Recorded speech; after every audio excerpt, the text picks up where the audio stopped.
শুভ সকাল বন্ধুরা, কেমন আছেন সবাই? আশা করি যে যেখানে আছেন সবাই খুব ভালো আছেন এবং সুস্থ আছেন। লাইফস্টাইল উইথ সুতপার আরও একটি নতুন ভিডিওতে আপনাদের সবাইকে স্বাগত জানাই। আজ সোমবার আর সকাল এখন 6:30। আর সকালবেলা আমার তো ছাদে আসার নেশা, তাই একটু ফ্রেশ হয়ে ছাদে চলে এসেছি। আর আজকে মর্নিং ওয়াকই করব, বিকেলে যেহেতু যোগা ক্লাসে যাব, তাই এখন আর এক্সারসাইজ করছি না, এখন একটুখানি হাঁটাহাঁটি করে নেব। আর ছাদের গাছগুলোতেও এখন একটু জল দিয়ে নেব। এই শাক গাছগুলো খুব ভালোই বেরিয়েছে, এগুলো পালং শাকের গাছ, আগের দিনও দেখিয়েছিলাম, তো এগুলোতে এখন একটু জল দিয়ে নিচ্ছি। আর গতকাল পলাশ আর বোন ওরা লাঞ্চ করে বাড়ি ফিরে গেছে, তো ঠিকঠাক সময়ে পৌঁছেও গেছে। আর আজকে রনি আর দীপ ওরাও চলে যাবে, আর হাজব্যান্ডেরও তো অফিস আছে, তাই এখন রান্নাবান্নার দিকেও যেতে হবে। আর এই সিম গাছটাতে বেশ সুন্দর ফুল এসেছে, জানি না কীরকম সিম হবে। হ্যাঁ, মেঘলা মেঘলা কেমন একটা ধোঁয়াশা হয়ে রয়েছে না, শীতের সকাল না, কুয়াশা কুয়াশা মানে 8:30 বাজতে যাচ্ছে, কিন্তু এখনো সেরকম ভাবে।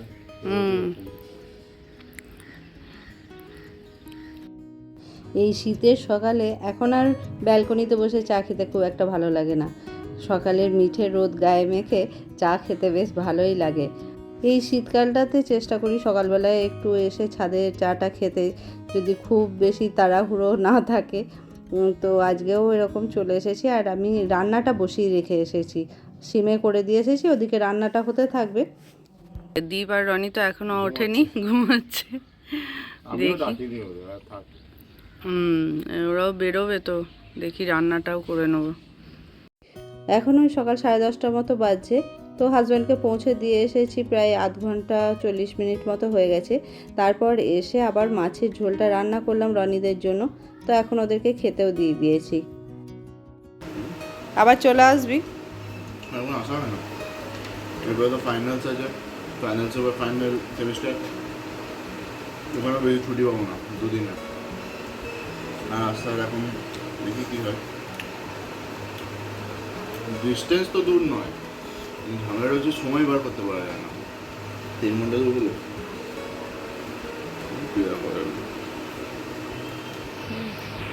খাওয়া দাওয়া করে এই যে রেডি হয়ে গেছে, দুজনেই চলে যাচ্ছে এখন। হ্যাঁ চলো, টাটা, পৌঁছে ফোন করে দেবে। হুম, ঠিক আছে। রনিরা চলে যাওয়ার পর আমিও একটু ব্রেকফাস্ট করে নিয়ে চলে এলাম ছাদে এই ব্ল্যাঙ্কেটগুলো রোদে দিতে।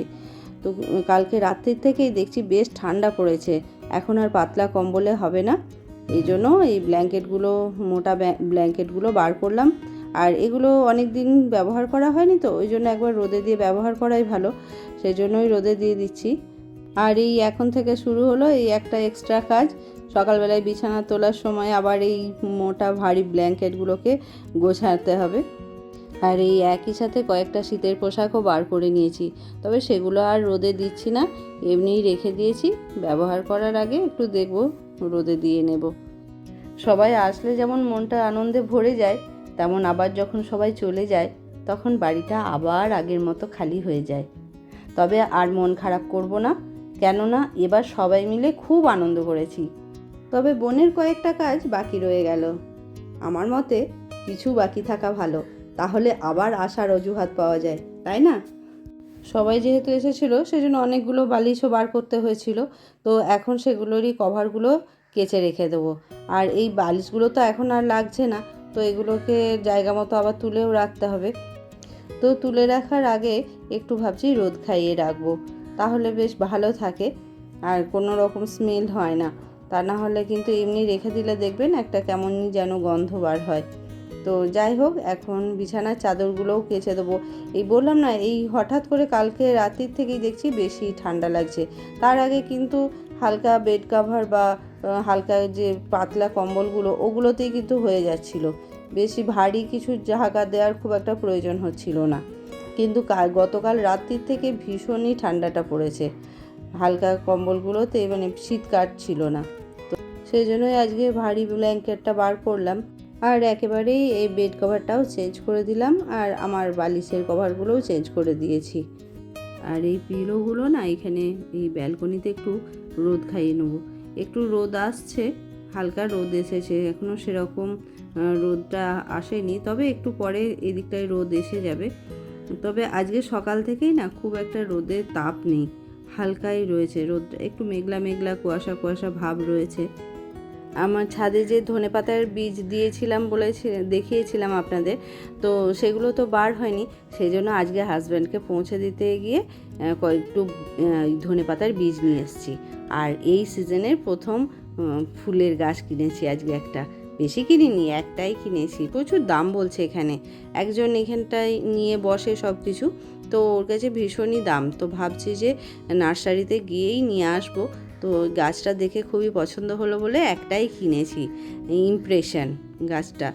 তো রানী কালারের ফুলটাও খুব সুন্দর দেখতে, কালারটা খুব সুন্দর, খুব মিষ্টি কালার, তো ওই জন্য কিনে নিলাম। আর এই ঘরটা মোছা হয়ে গেছে, ঝাড়ু দিয়ে তো মুছে নিলাম, এখন যাব ছাদে, চলুন দেখাচ্ছি। তো এই যে হচ্ছে সেই গাছটা, কালারটা কি মিষ্টি না। গাছটা না খুব ছোট্ট জায়গায় দিয়েছে, আর একদমই মাটি নেই, তো সেজন্যই ভাবছি একদম এই ছোটো টব যেগুলো ফাঁকা আছে, আমার একটা টব ফাঁকা রয়েওছে, তো ওইটার মধ্যেই বসিয়ে দেব। আর এইগুলো তো জবা গাছ, এইটা বাঁ দিকেরটা হচ্ছে হলুদ জবা, আর এটা হচ্ছে অরেঞ্জ কালারের একটা টকটকে অরেঞ্জ কালারের যে জবাটা হয় ওই জবাটা গাছটা। আর এই অরেঞ্জ কালারের জবাটা বোন ওর গাছ আছে সেখান থেকে চারা বানিয়ে আমাকে দিয়েছিল। খুব সুন্দর গাছের ফুলের কালারটা, কিন্তু বেশ কিছুদিন হচ্ছে একদম ফুল দিচ্ছে না। আসলে কি, খাবার দাবার তো দিতে হবে, ওর শিকড়েই ভরে রয়েছে, মাটির মধ্যে কোনো কিছুই আর পাচ্ছে না। যতই আমি লিকুইড ফার্টিলাইজার দিচ্ছি তা হলেও কিন্তু ওনারা মানে ফুল হতে পারছে না। শীতকালে এমনি ফুল কম হয় অন্যান্য দেশি যে জবাগুলো আছে সেগুলোতে, কিন্তু এইগুলোতে না, এই পুনে ভ্যারাইটি বা আমেরিকান জবা যেগুলো আছে এগুলোতে আবার শীতকালেই ভালো ফুল হয়। তো এই গাছগুলোতে দেখেছি শীতকালে ভালোই ফুল দেয়, কিন্তু এতই মানে শিকড়ে ভরে গেছে মাটিটা যে কোনো রকম গ্রোথই হচ্ছে না। তো সেই জন্য ভাবলাম একসাথে এই গাছগুলোকেও মানে রিপোর্ট করে দিই।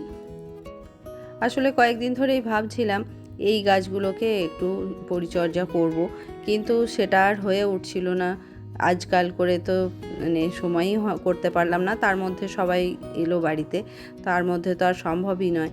তো আজকে এই গাছটা কিনে আনার পর যখন ওই গাছটার মাটি তৈরি করব বলে ভাবলাম, তখন ভাবলাম এই গাছ দুটোকেও একেবারেই ওদের মাটিগুলোও তৈরি করে দিই। আর ফ্রেশ মাটিতে দিতে পারলে ভালো হতো, কিন্তু আমার কাছে তো এখন ফ্রেশ মাটি তোলা নেই ছাদে, তো সেজন্যই আমি এই মাটিটাই ব্যবহার করে নিচ্ছি। আর আমি এই মাটিটার মধ্যে ভার্মি কম্পোস্ট আর কোকোপিট মিশিয়ে নিলাম। তো এই মাটিটা আর একটু রোদ খাইয়ে তৈরি করলেও ভালো হতো, কিন্তু ঠিক আছে, এখন তো যেহেতু হাতে সময় নেই সেজন্য এভাবে করলেও অসুবিধা নেই। আর এই যে একটা একটা করে গাছগুলো বসিয়ে দিচ্ছি, আর এরপরে গাছের ডালগুলোও ভাবছি একটু ছেটে দেবো, তাহলে গাছের নতুন ব্রাঞ্চ আসলে কুঁড়িও ভালো আসবে। আর এখন দ্বিতীয় জবা গাছটাও বসানো হয়ে গেল। তবে এই গাছগুলোর পাশে পাশে না একটা সাদা নয়নতারা আর একটা তুলসী গাছও হয়েছিল, তো সেগুলোকেও আমি এই যে তুলে রেখেছি এদিকে, এখন অন্য একটা পাত্রের মধ্যে বসিয়ে রাখছি, দেখি বাঁচে কি না। তো এখন এই যে ছায়ার মধ্যেই রেখেছি, এদিকে গাছগুলো ছায়া রয়েছে, আর এখন ভালো করে জল দিয়ে দেবো। আর বেশ কয়েকটা দিন রোদ যাতে না পায় সেটাও লক্ষ্য রাখতে হবে।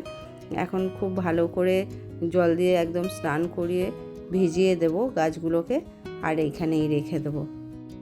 সেদিন রাত্রিরে সবাই ছাদে বারবিকিউ বানানো হয়েছে, তো তখন যে কাঠগুলো পোড়ানো হয়েছিল তার থেকে তো ছাইও হয়েছে, তাই না? আবার এই যে প্রচুর গাছের পাতাও পড়েছে, শুকনো পাতাগুলো, তো ছাদটা বেশ নোংরা হয়েছে। তার মধ্যে আজকে আবার আমি কিছুক্ষণ আগে যে মাটিগুলো বার করলাম, তো ওখানে গাছগুলো বসালাম ঠিকঠাক করে, তার জন্য বেশ কিছুটা মাটিও পড়ে রয়েছে। তো সেজন্যই আমি ছাদে চলে আসলাম। আর এখন আমি আবার ড্রেসটা চেঞ্জ করে নিয়েছি, কেননা ঠাকুর ঘরে কিছু কাজও ছিল, আর তাছাড়া জামাটাও ভিজে গেছিলো। তো সেজন্য একেবারে চেঞ্জ করে চলে এলাম। আর হাজব্যান্ড আমাকে ছাদে গাছপালা লাগানোর পারমিশন একটা শর্তেই দিয়েছে, যে ছাদটা পরিষ্কার রাখতে হবে, ছাদে জল বসতে দেওয়া যাবে না বা ছাদ নোংরা থাকলে হবে না। তো আমি সেই শর্তেই রাজি হয়েছি। তো সেজন্যই ছাদটা তো পরিষ্কার করতেই হবে, খুবই নোংরাও হয়েছে। আর এই শীতকালে তো সবই শুকনো পাতাগুলো খুব ঝরে পড়ে।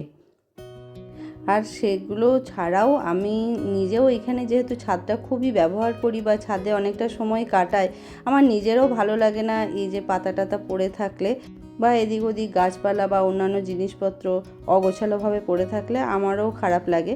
তো সেজন্যই আমি পরিষ্কার রাখার চেষ্টা করি। আর তাছাড়া এই পাতাগুলো যদি বেশি গাছের নিচে পড়ে থাকে না, সব সময় তো সকাল বিকেল জল দেওয়া হচ্ছে, এখন তবুও শীতকাল একটু কম দিই, তাহলেও এই পাতাগুলো জলটা খুব ধরে রাখে, আর সেটা কিন্তু একদমই ছাদের জন্য ভালো না। তো সেজন্যই চেষ্টা করি একটু পরিষ্কার করে রাখার আরও। আর পরিষ্কার থাকলে দেখবেন এখানে হাঁটাহাঁটি করতে বা আমি ছাদে সকালবেলা এসে এক্সারসাইজ করি, কখনো কখনো তো ম্যাটটাও পেতে আমি এক্সারসাইজটা করি। তো বেশি ধুলোবালি থাকলে তো ম্যাটটা পাতা যায় না, কেননা নোংরা হয়ে যাবে। সেজন্যও আরও আমি চেষ্টা করি যে ছাদটা পরিষ্কার করে রাখার। তো যাই হোক, মাঝে মাঝে না পরিষ্কার করলে ভালো লাগে না, সেজন্যই পরিষ্কার করে রাখা আর কি। তো এখন এই যে সব ধুলোগুলো তুলে নিলাম। তো নিচের দিকে বেশিরভাগ মাটি থাকে, এগুলো আমি বাগানেই ফেলে দিই। বাগানেও তো মাটি বা ফুল পাতাগুলো বাগানে চলে যায়, অসুবিধা হয় না।